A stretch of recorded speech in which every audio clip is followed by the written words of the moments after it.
Welcome to Trinity Place in Geneva, New York. My name's Cameron Miller, and this is the third Sunday of Lent. And the gospel appointed for today is the Gospel of John, chapter 4, verses 5 through 42. It's a long one.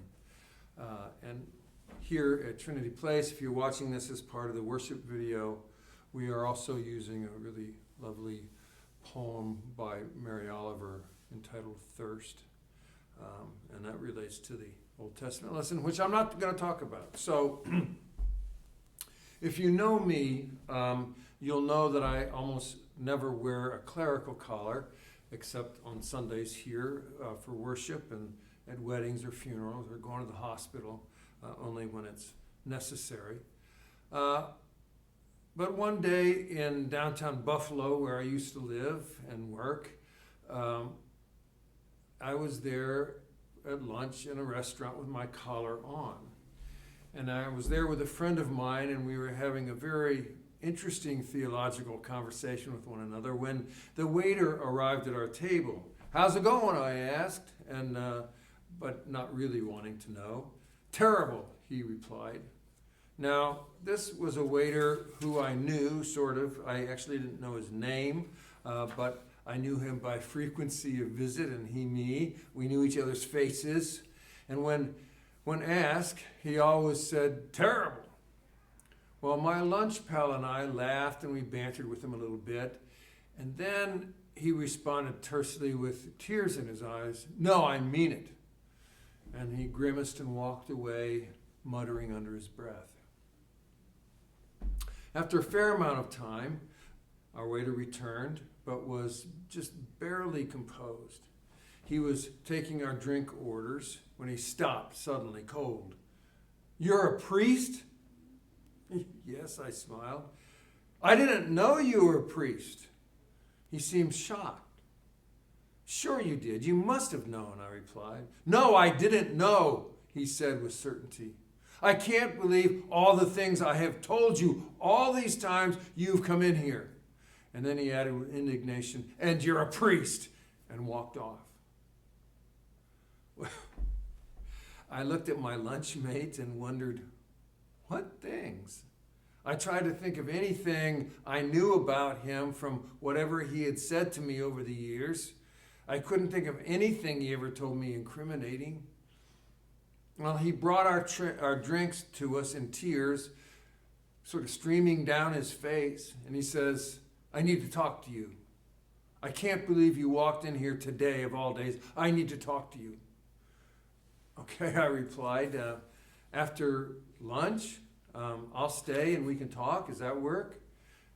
And the waiter agreed and walked off. My lunch partner, who was also in the helping professions, we gave each other a kind of knowing glance, and then we just kept talking about whatever it was we were talking about. Then after lunch, the waiter took me into a back room, and we sat down across the table from one another. Tears dripping down his cheeks, he asked me, "Am I going to hell? Am I going to hell?" Honestly, a part of me wanted to laugh. Not at him or at his obvious pain, but at the situation. It's like, I don't even believe in hell. But I'm also wise enough to know that not speaking with authority about things, I'm wise enough to know not to speak with authority about things that nobody knows about. So here I am in the back room of this restaurant, facing somebody who's sobbing, apparently afraid he's going to hell, and I'm supposed to know the answer to that? I waited a long time to answer, probably too long, because he said, "You know I'm gay, right?" "Yes," I answered without hesitation. "So am I going to hell?" Let me get this right. You're afraid you're going to hell for being gay, I asked. "Yes, it's who I am. Am I going to hell?" "Being gay is who you are," I replied and confirmed. "Yes," he said, still crying. Now, this was not a young man. He had lived some years, I would say he'd lived some hard years, maybe into his 40s. "Why are you thinking about death?" I asked. And then he told me about 3 members of his family, all who had died around his age from a variety of ailments, from heart attack to stroke. So you're gay, and that's who you are. And you want to know if God loves who you are or rejects who you are, I asked. Yes. Am I going to hell? He asked again, staring at me across the table through reddened eyes. If you were here last week, or heard last week's sermon, you heard a story about a man named Nicodemus, a hoity-toity religious authority. And he went by night, the cover of night, to meet Jesus in person. Now, it's often construed that Nicodemus, as a religious authority, didn't want his colleagues to see him hanging out with a renegade preacher. But the conversation didn't go very well, and Nicodemus left confused, if not disappointed, because he simply just didn't get Jesus.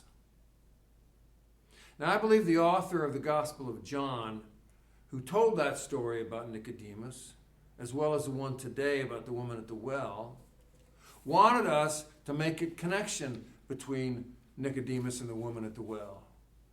The Samaritan woman, as far as most of Jesus' peers were concerned, whether his disciples or groupies or interested bystanders, would have considered her filth.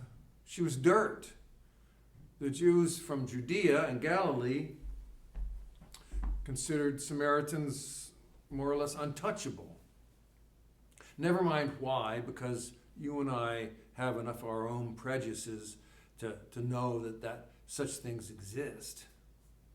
But trust me, the Samaritans were considered to be on the other side of anything good.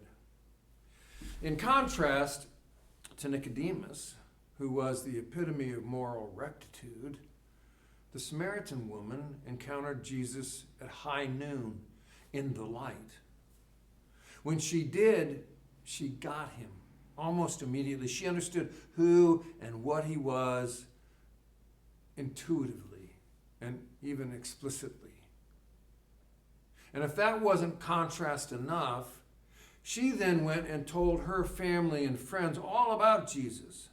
Now that contrast couldn't be more blatant between Nicodemus and the woman at the well.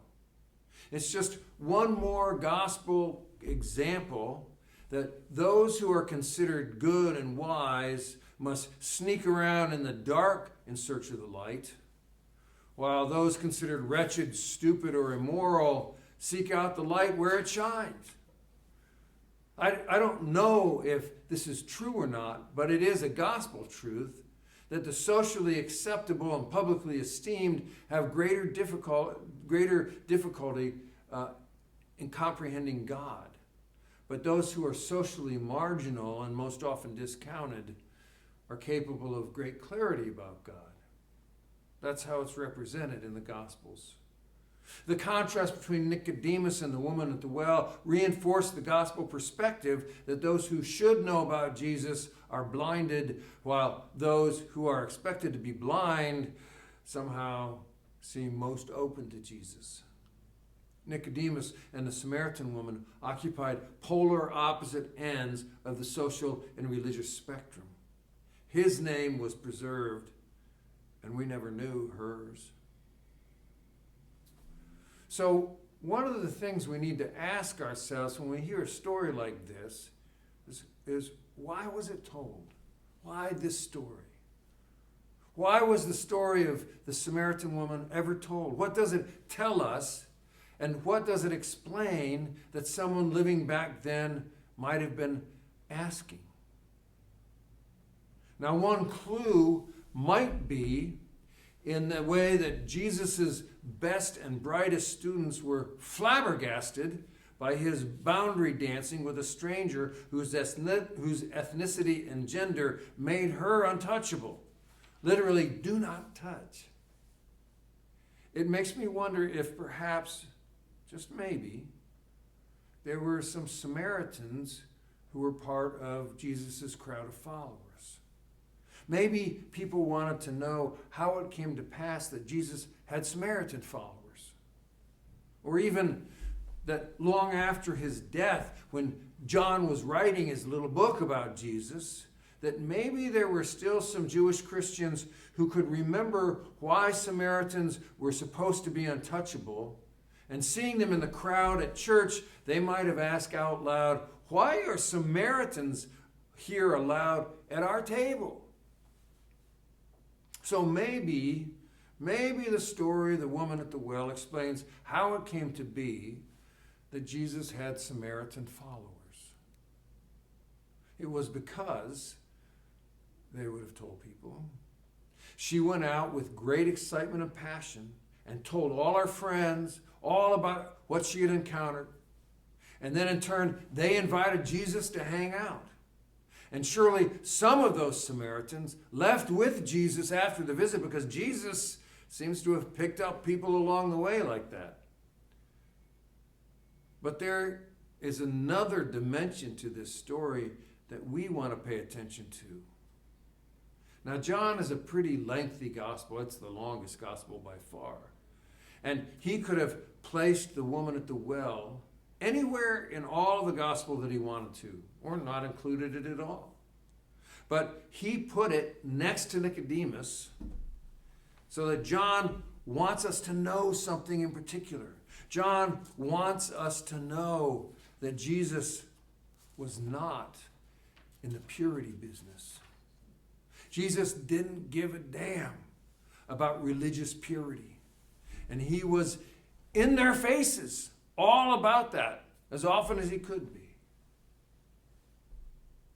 Now, the problem, of course, is that the church became a purity business, just like the temple that Jesus was trying to reform. Christianity became a purity religion, just like the religion that Jesus was trying to reform.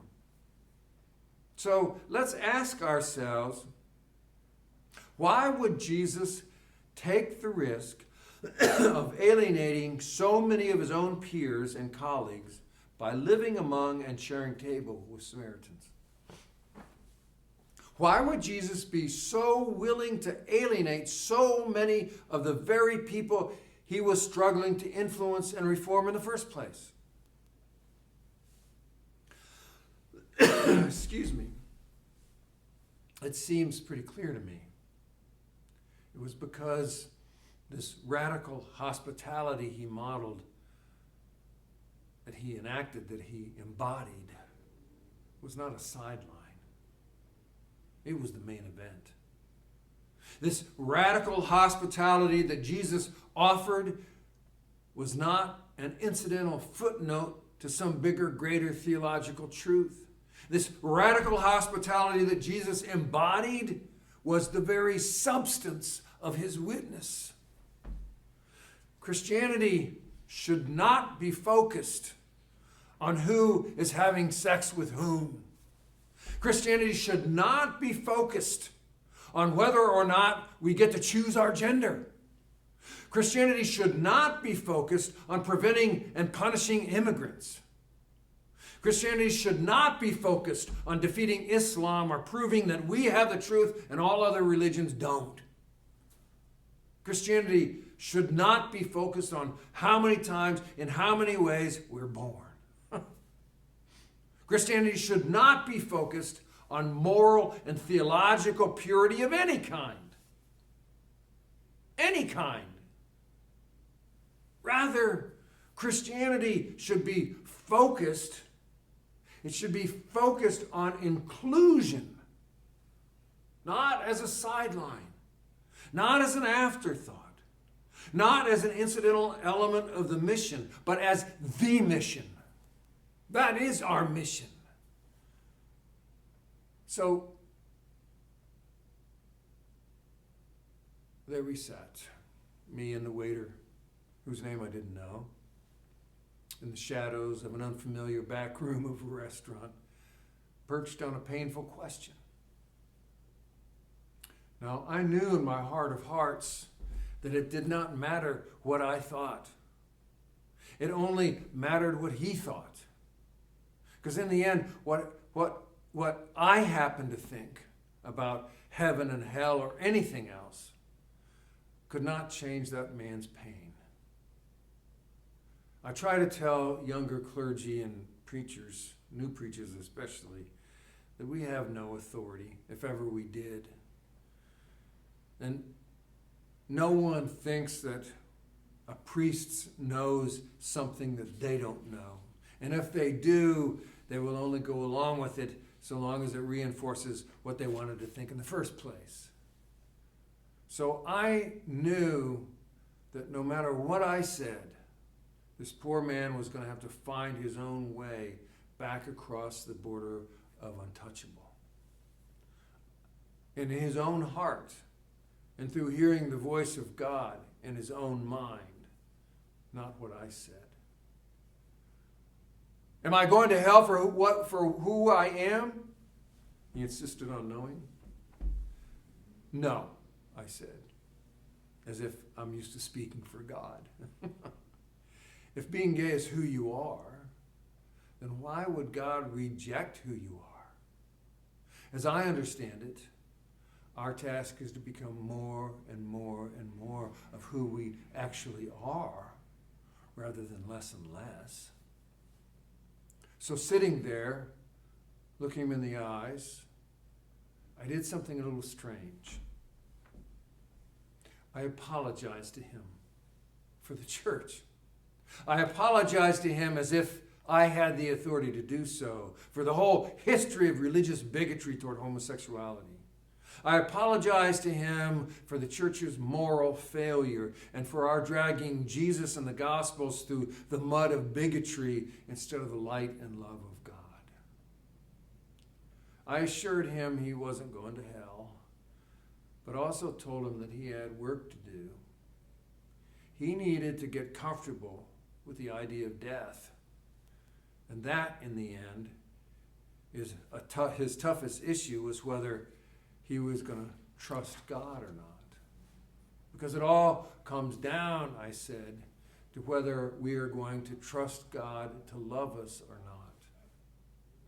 And this is what I would say today. Nobody can tell us a dang thing of value about God if we don't first trust God ourselves. Whatever else we think, right or wrong, good or bad, whatever else we think we know, either we trust God to love us just as we are, or we live as untouchables within and among ourselves. Jesus wants us at the table. All of us, to come as who we are.